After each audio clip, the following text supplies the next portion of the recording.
Film dibuka, dua mafia minyak berencana ingin mengebor jalur pipa minyak untuk mendapatkan uang yang banyak.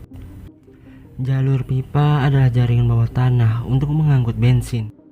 Sistem jalur pipa tersebut panjangnya sekitar 1200 km. Mereka menyewa seseorang untuk mencuri minyak melalui terowongan bawah tanah. Orang itu bernama Wosung dan dia dikenal dengan sebutan Matabor. Awalnya situasi berjalan dengan lancar, hingga suatu ketika Wosung melakukan sebuah kesalahan. Dia berusaha kabur dari sana. Tidak lama kemudian tempat itu meledak, gara-gara saluran pipa bocor. Akibat insiden itu celana Wosung terbakar.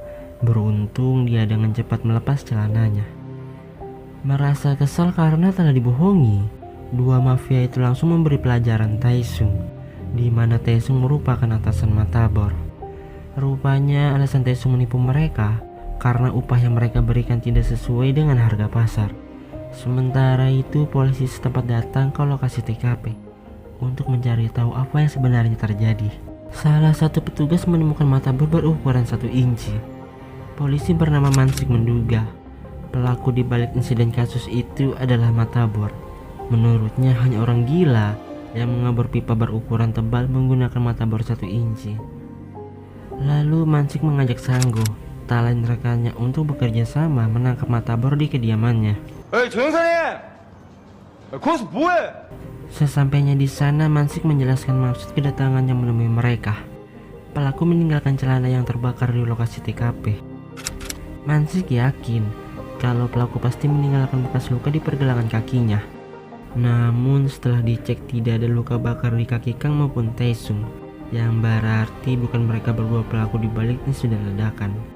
Tidak menyerah, Mansik mencoba menemui kepala polisi untuk memintanya agar dia ditugaskan ke dalam tim investigasi untuk menangkap pelaku pengeboran ilegal di kota Ulsan. Di lain sisi, Kang Talent Matabor yang asli menerima panggilan ketua mafia untuk melakukan pengeboran minyak secara ilegal.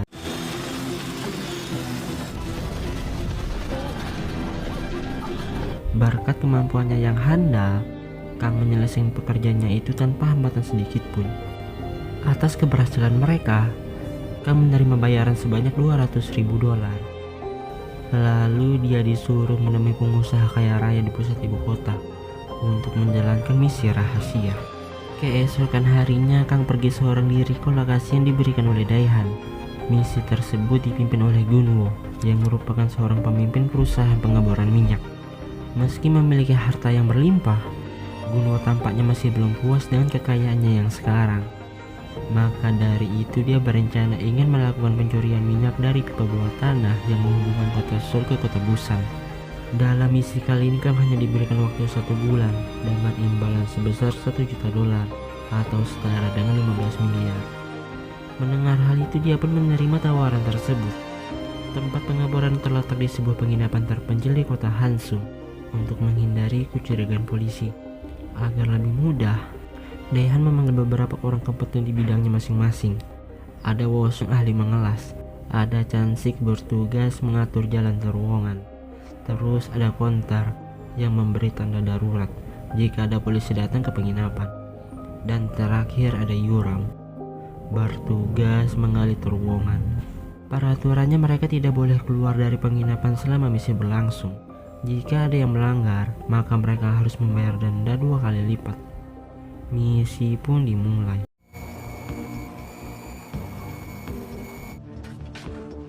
Dalam 2 tahun belakangan ini, Gunwo terbelit masalah hutang dengan seorang bandar rentenir. Untuk alasan itulah dia berniat mencuri minyak dengan menyewa beberapa pencuri profesional agar bisa terbebas dari hutang yang menghantuninya selama ini. Di tengah pengeboran, tanpa diduga ada batu besar yang menghadang mereka. Kang menyalahkan Chansik karena tidak becus memberi petunjuk arah.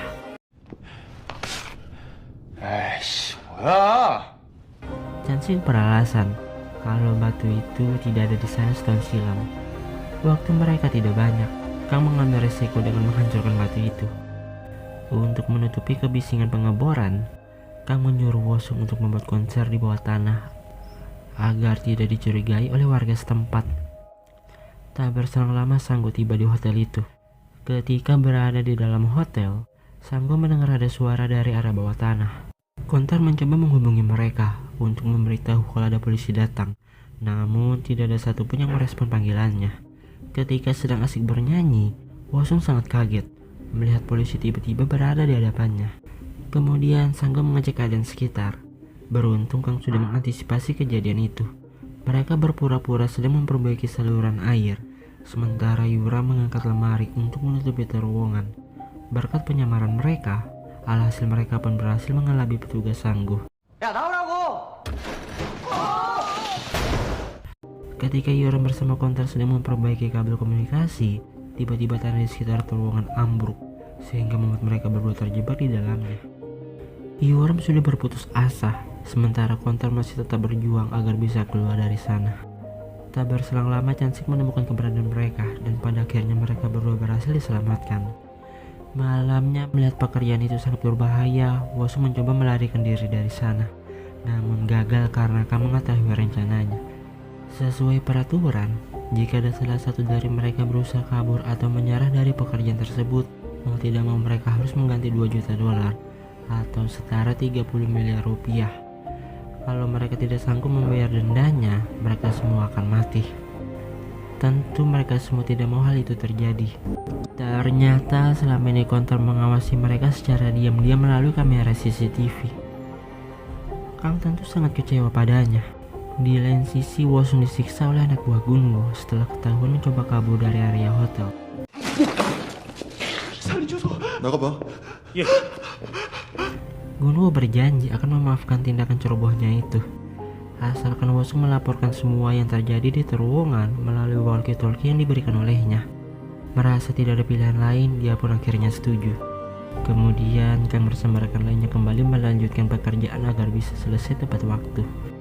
Di suatu hari Mansi sedang melakukan patroli untuk mencari pelaku yang melakukan tindakan pengeboran secara ilegal.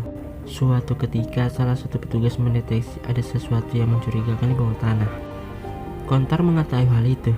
Dengan cepat Kang bersama rekan-rekannya mencoba memindahkan semua benda berbau logam agar polisi menghentikan pencariannya. Namun usaha mereka sia-sia. Polisi itu tetap menggali tanah. Ternyata dugaan masih salah.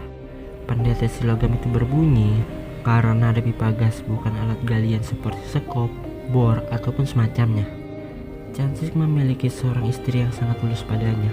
Sekarang dia sedang dirawat di rumah sakit dan rencananya dia akan dioperasi karena istri Chansik mempunyai riwayat penyakit dalam.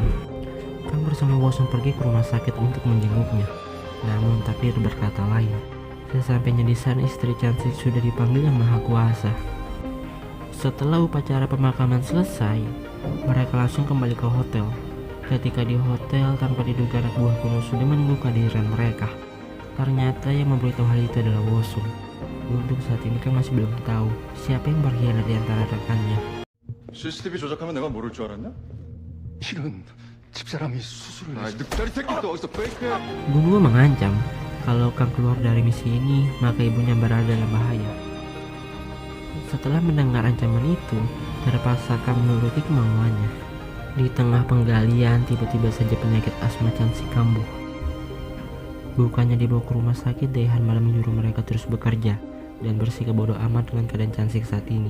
Merasa muak dengan tindakan anak buah Gunwo yang tidak manusiawi, mereka mulai memberontak dan berusaha membawa Chansik keluar dari sana untuk dibawa ke rumah sakit.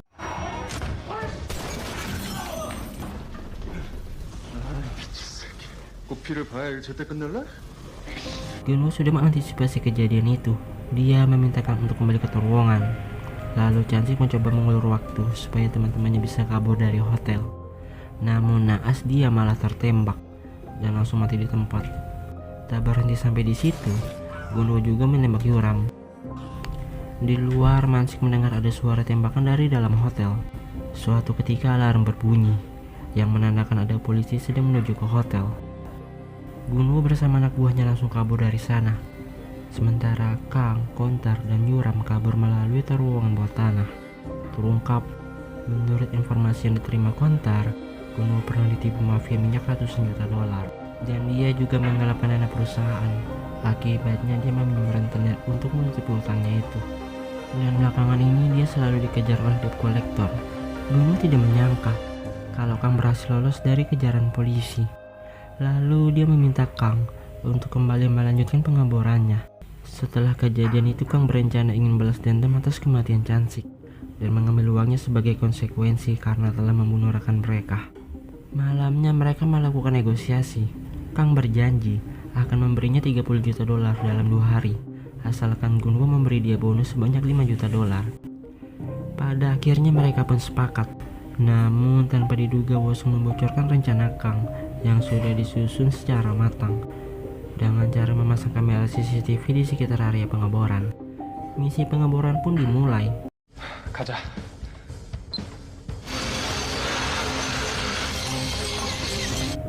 Ketika sedang mengebor, Kontar melihat Mansik bersama rekannya sedang berada di sekitar area terowongan, dan tampaknya mereka menyadari ada sekelompok oknum sedang melakukan pencurian minyak bawah tanah. Beralih ke rencana B, Kontar memerintahkan Taesung serta Yuram untuk berpura-pura melakukan pengeboran agar dapat mengecoh para polisi. Alhasil Mansik bersama rekannya pun langsung terkecoh. Di satu sisi pengeboran minyak sudah selesai. 주소 찍어줄 테니까 돈 보내. Kang meminta Gunwo untuk segera mengantarkan uangnya dan menyerahkan uang itu ke alamat yang telah dia kirim. Ketika Kang pergi menemui Gunwo, secara diam-diam Wosung mengirim minyak itu ke Gunwo. Namun usahanya itu gagal karena Kang dari awal sudah menyadari niat busuknya. Kang menjelaskan penyebab Chansik tewas gara-gara ulah Wosung yang berkhianat. Bahkan Chansik masih memikirkan nasib anak Wosung di detik-detik kematiannya. Singkat cerita, Kang bertemu dengan Gunwo untuk mengambil uang yang telah dia sepakati. Namun tanpa diduga dia malah dijebak. Begitu juga anak buah Gunwo sudah mengepung rekannya yang berada di luar. Mereka berdua masuk ke dalam terowongan. Sementara Taesung menggulingkan konter berisi anak buah Gunwo agar mereka pusing. Dan pada akhirnya mereka berhasil mengamankan uang 5 juta dolar itu. Kembali ke Kang, Wosung membantunya melawan anak buah Gunwo. Setelah berhasil dilumpuhkan, Kang meminta Mansik untuk membawa Gunwo ke kantor polisi karena dia dalang di balik semua ini. Lalu Kang pergi menemui rekannya. Setibanya di lokasi, dia melihat semua rekannya sedang disandra oleh anak buah Gunwo. Dia pun dilumpuhkan juga. Mereka semua dikumpulkan dalam satu ruangan. Kang kaget melihat Mansik berada di hadapannya. Rupanya ketika Mansik ingin memborgol Gunwo, dia tiba-tiba saja diserang dari arah belakang yang membuat dirinya terjatuh dan berakhir seperti saat ini. Sejak awal ternyata Gunwo memang berniat membunuh mereka semua tanpa memberikan uang sepeser pun.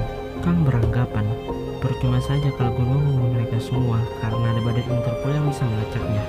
Namun Gunwo sudah mengantisipasi hal itu. Dia akan menyewa stasiun dan memberitahu ke masyarakat bahwa pencuri minyak tewas dalam pengeboran ilegal. 돈에 환장한 새끼 수천 명이 죽을 수도 있어! Setelah itu Gunwo keluar dari sana dan langsung menekan tombol peledak. Kang bersama rekannya panik ketakutan. Untungnya ada kompresor di bawah tanah dan dia mengarahkannya ke Kang. Setelah berhasil melepaskan talinya, Kang berlari menuju ujung terowongan untuk membuang bom itu. Sementara rekan-rekannya bergegas keluar untuk menghindari korban jiwa.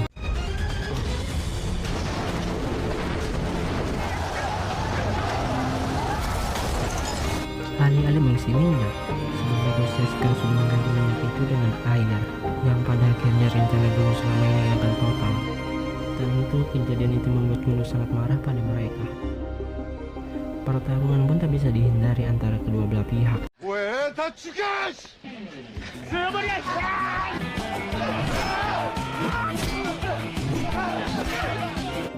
Tak berselang lama polisi datang. Gunwo mengancam akan membunuh Kang setelah keluar dari penjara. Namun dia tidak takut sama sekali dengan ancaman itu. Mereka yang terlibat dalam insiden itu ditahan selama 3 tahun dan film pun selesai. Akhirnya kita sudah sampai di penghujung film. Sekian dari saya, sampai jumpa lagi di film selanjutnya. Dadah, meledak.